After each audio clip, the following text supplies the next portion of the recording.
Guys আজকে আমার একটা পার্সেল আসার কথা ছিল, তো সকাল থেকে আমি সেই পার্সেলটার জন্য ওয়েট করছিলাম।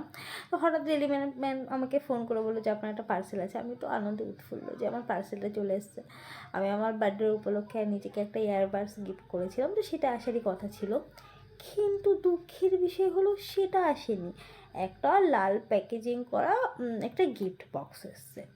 তো আমি ডেলিভারি ম্যানকে জিজ্ঞেস করলাম, এটা তো আমি অর্ডার করিনি, আমি যেটা অর্ডার করেছিলাম সেটা আসেনি কেন? হ্যাঁ, তো উনি আমাকে বললেন যে এটা আপনার গিফট আছে, বলে দিয়ে চলে গেলেন। আমি অনেকবার জিজ্ঞেস করলাম কে পাঠিয়েছে, তো উনি কিছু বলেননি।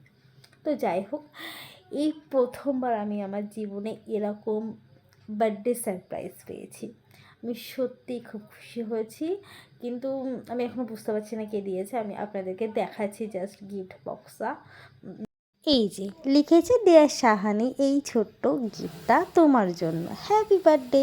কিন্তু বড়দের যে নাম ধরতে হয় না সেটা সে জানে না। গিফটটা প্রথমে কে পাঠিয়েছিল আমি খুব টেনশানে ছিলাম যে কে পাঠিয়েছে খুব চিন্তা করছিলাম। কিন্তু সে একটা ভুল করে ফেললো, সে একটা চিঠি পাঠালো। সে তো জানে না যে ছোটোবেলা থেকে তাকে হাতে ধরে হাতের লেখা শিখিয়েছি আমি, তার হাতের লেখাটা আমি চিনতে পারবো না? যাই হোক, সুহানা গিফটটা দারুণ হয়েছে, দারুণ। তোমার গিফটটা আমার খুব পছন্দ হয়েছে সুহানা। আমি ধরে ফেলেছি ওটা তুমিই দিয়েছো, ওটা তোমারই হাতে লেখা।